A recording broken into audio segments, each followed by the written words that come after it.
Olá, treinadores!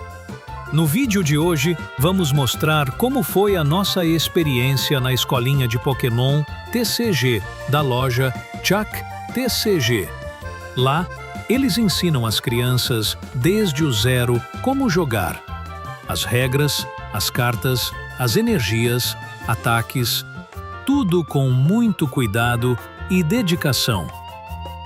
É uma oportunidade incrível, tanto para quem quer competir, quanto para quem só quer brincar e se divertir com o baralho. E aproveita para dar aquela força para o canal do Bruber Games. Se inscreve, deixa seu like e ativa o sininho.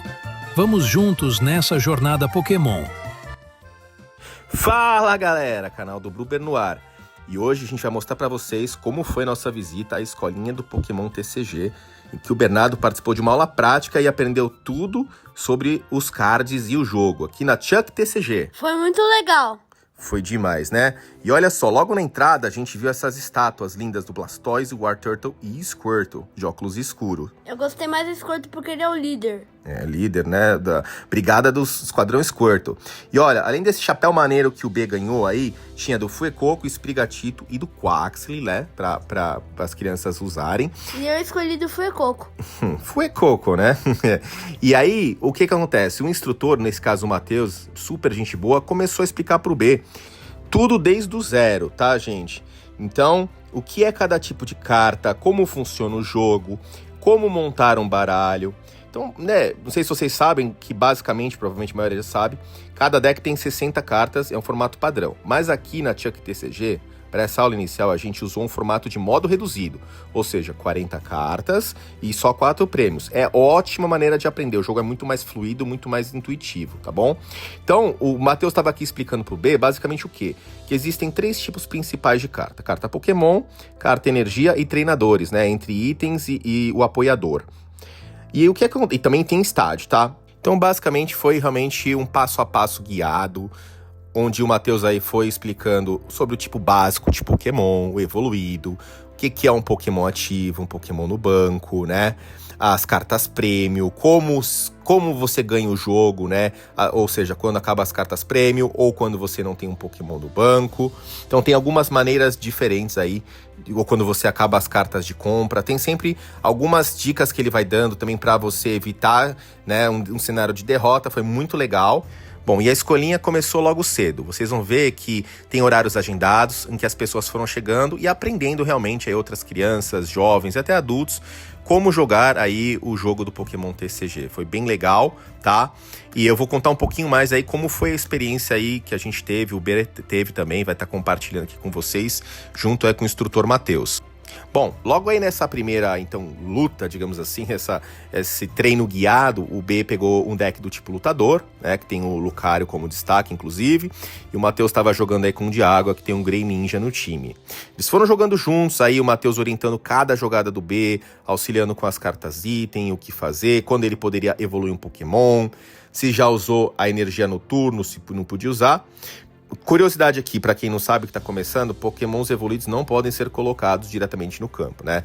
Eles precisam evoluir a partir de um Pokémon básico e só dá para evoluir um turno depois que o básico entrou no jogo, tá? Então tem todas essas diquinhas que vocês que estão começando também é legal estarem passando por um vídeo tutorial ou estarem participando até da escolinha lá na Chuck TCG. Ela acontece todo mês, tá, criançada? É muito legal, não tem pressão e a ideia realmente é aprender brincando. Galera, foi muito legal. Depois da aula, eu senti muito mais confiante para jogar online contra outras pessoas no aplicativo Pokémon TCG Pocket.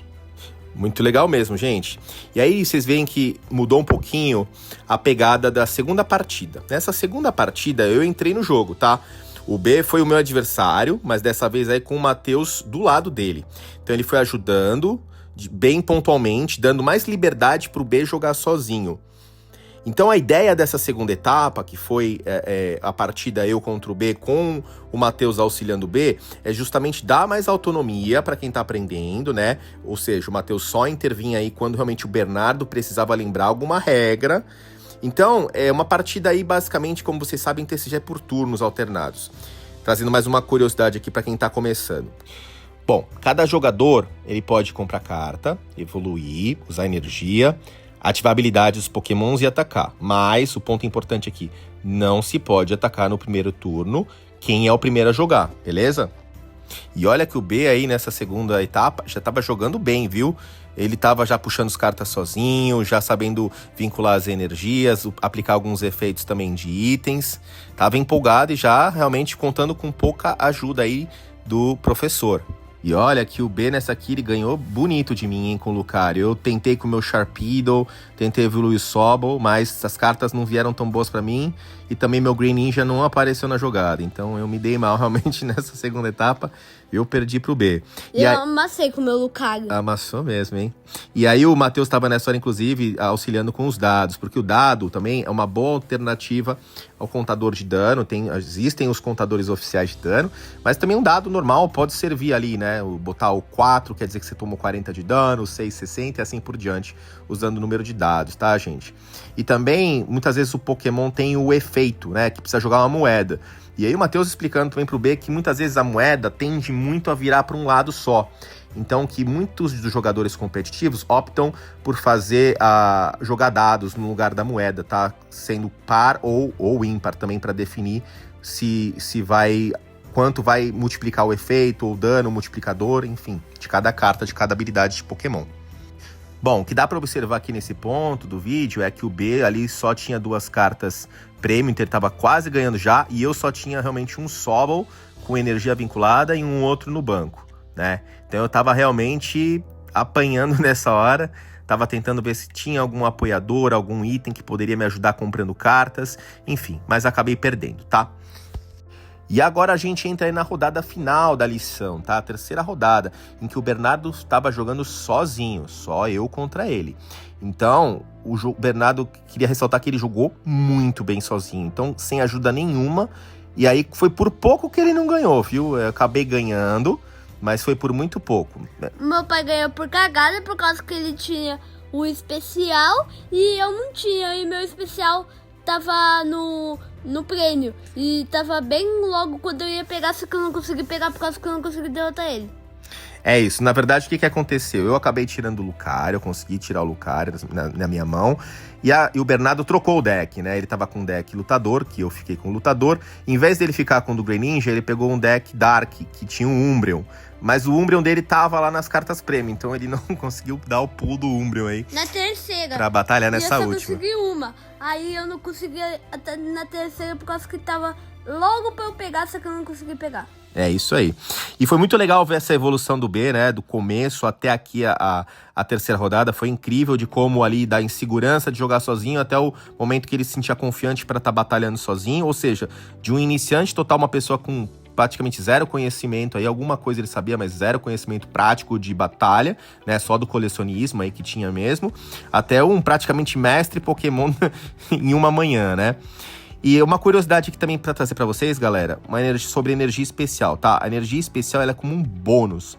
Às vezes ela fornece mais de um tipo ou vem com efeitos extras, mas só pode anexar uma energia por turno, né? E como vocês sabem, alguns pokémons eles podem exigir tipos diferentes de energia. E galera, enquanto a gente vai curtindo aí também a batalha entre eu e o Bernardo, acho que é importante trazer para vocês também algumas dicas que o Matheus e o pessoal da Chuck trouxeram aí pro B. Então, para quem tá começando realmente o jogo, algumas coisas para se ter em mente, tá? São dicas básicas para iniciantes, mas acho que é sempre bom lembrar. Bom, para quem não sabe, vocês têm que sempre começar com um Pokémon básico no campo. Então, o jogo só começa quando você na sua mão tiver um Pokémon básico para pôr como Pokémon ativo, tá? Se não tiver, precisa embaralhar de novo e comprar de novo até conseguir ter pelo menos um Pokémon ativo, beleza? Vai começo de turno, todo mundo quando começa o turno tem que comprar uma carta, então antes de fazer a jogada, se compra uma carta. Às vezes a gente acaba já pensando na jogada e esquece, mas é obrigatório comprar uma carta, beleza? Como a gente já disse aqui também, é uma energia por turno. Às vezes o Pokémon tem um ataque mais forte que precisa de 3, 4 energias, mas você tem que ir buildando isso com o tempo pelos turnos. Então, por turno, só uma energia por Pokémon. Então, pensa bem se você quer colocar no Pokémon ativo ou já tá preparando no Pokémon que tá no banco, porque talvez o seu Pokémon ativo vai ser derrotado, tá? Sempre que você derrota um Pokémon ativo do adversário, você pode comprar uma carta Premium. Apoiadores aqui, igual a gente tem aí montando o deck, usando um deck básico, não tem muita diferença assim. Mas é ter os apoiadores mais estratégicos para o seu jogo, que joguem em favor das habilidades aí do seu Pokémon. Então, assim, basicamente, cartas de apoiadores são super fortes, mas também, carta de apoiador você só pode usar uma por turno. Então é bom guardar para os mais poderosos para o momento certo. O item você pode usar quantas vezes você quiser, mas o apoiador uma só por turno, beleza? Então isso leva a gente ao quê? Uma coisa que o B aprendeu bastante ali, é planejamento. Você tem que planejar as suas jogadas e as evoluções. A gente já falou aqui que não pode evoluir um Pokémon no mesmo turno que ele entrou no jogo. Então pensa muito no próximo turno para montar a estratégia certa de se vai puxar um Pokémon, trazer ele de volta, recuar, se vai evoluir um que tá no banco, se vai evoluir o ativo, né? Tem que entender os tipos de fraquezas, né? Por exemplo, qual tipo tem vantagem sobre outro e qual tipo tem fraqueza contra outro. Por quê? Porque quando o Pokémon tem vantagem e o outro tem fraqueza, o dano é causado em dobro, ou seja, causa o dobro de dano em certos tipos. Vou dar um exemplo aqui. Planta, geralmente, dá o dobro de dano em Pokémon de água, beleza? Então isso também tem que ser levado em consideração. E a última dica aí que a gente talvez traga aí, que foi uma das coisas que o Matheus também trouxe pro B, é que às vezes vale a pena deixar um Pokémon mais fraco, como o Isca ali no ativo, só para você ir preparando um outro mais forte no banco. E aí vale até evoluir ele, o do ativo, mesmo sem energia, só para segurar uma rodada a mais, até você ter tempo de preparar o seu Pokémon que tá no banco. Tá bom? Acho que essas foram as dicas mais valiosas que a gente aprendeu. Foi super divertido, vocês percebem aí que foi o B tava ali pensando na estratégia dele, o que fazer, curando ali o dano que eu tinha dado nele. Mas é isso. E se você é um pai que tá querendo incentivar o seu filho a jogar também, ou se você já é um pouquinho maior, tem aí, pode estar mexendo nas cartas sozinho, montando os decks. Umas outras dicas tão importantes talvez quanto as estratégias do jogo, né, as regras do jogo, são tudo que você faz por trás, tá? Primeiramente, qual modo escolher para aprender. Então, como a gente disse aqui, o B aprendeu com o modo de 40 cartas, para realmente estar simplificado. Esses decks que você faz, ou de pré-release, ou quando você monta essa estratégia de ter só 4 cartas prêmio e 40 cartas, são mais fácil para uma criança entender a mecânica do jogo antes de partir pro de 60, beleza? Outra coisa super importante que a gente às vezes negligencia aqui, o que é?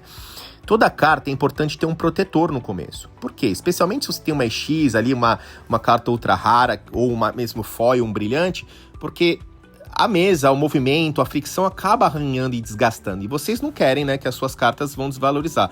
Por isso que é legal usar esses sleeves, né, que vocês estão vendo que a carta tá virada, seja ali o dark, o preto, né, ou esse sleeve daqui dos lutadores, que é um pouquinho laranja ou marrom. Ela justamente serve para você preservar por mais tempo essas cartas que você manuseia num jogo, numa partida. Outra dica legal aí, sempre antes da partida, organiza bem o deck. Né? Pensa na energia, no Pokémon, no treinador que vocês estão querendo. Às vezes tem um deck que tá muito em alta, sei lá, um Dragapult, e aí tem alguns Pokémons, alguns decks que podem counterar eles. Então tem fóruns sobre isso, discussões, grupos. Perguntar para pessoas mais experientes também ajuda muito nesse começo, beleza? Especialmente quem aí já tá no competitivo há um bom tempo. E, de novo, a prática é mais importante que a vitória. Então não importa se no começo aí, galera, vocês estão perdendo, não estão conseguindo ganhar. O mais importante é entender as regras, testar as possibilidades, e aí ganhar ou perder, sinceramente, faz parte do processo, tá bom? E a prática leva à perfeição. É isso aí. Bem, inclusive, tem jogado online, perde algumas, ganha outras, e tá aí, tá feliz, treinando. Ele já falou que não quer fazer competitivo, mas quer jogar mais pra se divertir. Inclusive, gente, por falar em competitivo, cada loja costuma ter o seu campeonato aí local, às vezes toda quinta, toda quarta, muitas todo sábado, né? E também tem os mensais com premiações, e depois isso, para outras ligas, se você for primeiro colocado ou estiver ali no ranking, no top ranking, você pode participar de outros campeonatos mais importantes, regionais, enfim, com premiações mais altas em dinheiro. Inclusive vai ter agora, para quem não sabe, agora neste final de semana de julho, vai ter o Liga Fest, que vai estar promovendo uma série de campeonatos, não só de Pokémon, mas de Yu-Gi-Oh!, de Magic, de Star Wars Unlimited, de One Piece. Vai ter várias batalhas com premiações boas em dinheiro, tá? Pra quem ali tava no ranking. Tem a inscrição direitinho lá no site e a entrada, inclusive, é gratuita. Vai ser lá no Shopping Feicaneca, 2 dias. Vão ter vários youtubers, o Colecionador, o Montalvão. O Capitão Hunter vai estar lá. Vão ter várias lojas, desde a Playground, Bazar de Bagdá. Vão ter várias lojas também vendendo cartas. A Meruru Store também acho que vai estar lá, e a Tuzi também. Então vai ser super divertido, galera. Quem curte também TCG em geral, não só Pokémon, dá uma passada lá, dá uma conferida, se inscreve pelo site, vale a pena, viu? Bom, de uns anos pra cá, gente, vocês percebem que esse mundo de TCG, especialmente Pokémon, cresceu muito. Acho que da pandemia pra cá teve um boom aí, tanto na procura, na venda de carta, o que é bom e o que é ruim, né? Divulgou bastante, ampliou muito. Pra quem não conhece um pouquinho da história aqui, eu coleciono cartas TCG já tem muitos anos. Comecei com Yu-Gi-Oh! Lá atrás em 2002. Tinha também algumas cartas Pokémon do Base 7, mas nunca levei a sério, né, o colecionismo até mais ou menos meados ali de 2015, 2014. E antes, tanto é que se eu tivesse, teria cartas tão raras hoje que estaria valendo uma nota, né? Eu, infelizmente, não guardei tão bem naquela época. Se eu tivesse o conhecimento que eu tenho hoje, era diferente. Mas aí o B também tá curtindo muito o lance de colecionismo, por isso que a gente também tá aqui com o canal, para trazer para vocês as novidades, os unboxings, a curiosidade. E agora também mostrando um pouquinho das batalhas, né? Então agora o B também ficou super interessado na parte de batalhas, de brincar e de conhecer um pouquinho mais essas dinâmicas, o que é super legal, super saudável. O único ponto realmente de atenção, gente, são os preços. Não caem em golpes, gente querendo vender carta falsa ou vender carta superfaturada. Cuidado com lançamentos, normalmente os preços vão lá em cima nos lançamentos e caem muito rápido. Mas de maneira geral é um ótimo hobby, super saudável. E tem gente que inclusive vive disso, não só os lojistas como também os jogadores profissionais. Bom, e aqui finalizando a partida, né? Eu derrotei aqui o B. Né, Bilho? Foi muito chato, mas muito legal ao mesmo tempo. É isso aí. O B ficou chateado e ao mesmo tempo feliz porque ele aprendeu muito, desenvolveu muito. Bom, acabando ali a parte dos desafios, começou a área de trocas. A gente acabou não filmando aqui porque ficou tão concentrado na troca, mas a gente conseguiu várias ultra raras que estavam faltando para coleção de rivais predestinados. A gente tinha 2 itens com Typhlosion de Sears que a gente trocou. Um a gente trocou pelo Psyduck da Misty e outro por alguns Zards de outras coleções também e das ultra raras que estavam faltando pra gente. Aqui o B quis jogar um pouquinho na máquina, tentar pegar ali um Magikarp. Essas máquinas, gente, elas são divertidas, mas é assim, como é que funciona? Você tem que ter um número mínimo de jogadas pra a garra travar, senão a garra escorrega. Varia muito, tem máquina que é 40 vezes, outras que são 100 a cada 100 jogadas, depende como o vendedor configura. A gente não sabia como estava configurada a máquina, mas o B se divertiu tentando. E aqui, de maneira geral, mostrando um pouquinho da loja dos Funko Pops, eles têm muito produto, então a Chuck TCG ele tem muito produto. Eles têm muitos produtos importados, tá? Tem uns playmats que a gente vai mostrar também depois, aqui bem bonitos, ó, na parte da direita aqui, ó. Eles têm os playmats, tanto os que vêm nas boxes, quanto os de campeonato, tá? Aqueles que sai campeonato mundial, regional, e eles vendem os playmats temáticos. Um mais bonito que o outro, viu? E, cara, é assim, quem quiser confere, eles ficam na rua Niterói, tá bom? Em São Caetano. Chuck TCG, entra no Insta deles, dá uma conferida lá também, acompanha quando vão ser as próximas escolinhas, campeonatos que eles têm locais. Os preços deles são bem interessantes em alguns produtos, tá? Ali tá na média da liga, então não é nem muito barato e nem muito caro, eles estão num preço razoável, até porque eles têm uma loja física para manter, né? Então tem que ter um markup também para pagar os funcionários. Mas vale muito a pena, eles são super atenciosos, explicam bem as coisas. São produtos de qualidade, originais, sabe? Sem nenhum tipo de violação, vocês não vão ter dor de cabeça depois. Ó, quantos booster packs e booster box ali, ó. Um de cada coleção. Contem com a galera que eles vão estar super dispostos para ajudar vocês. Ó, aquelas pelúcias lá incríveis lá do Pikachu, hein? Fofos. Demais, hein, gente? Bom, é isso. Espero que vocês tenham gostado. Não se esqueçam aí de se inscrever no canal se vocês ainda não estão inscritos. Deixar aquele like e ativar as notificações. Tchau. Valeu, tchau!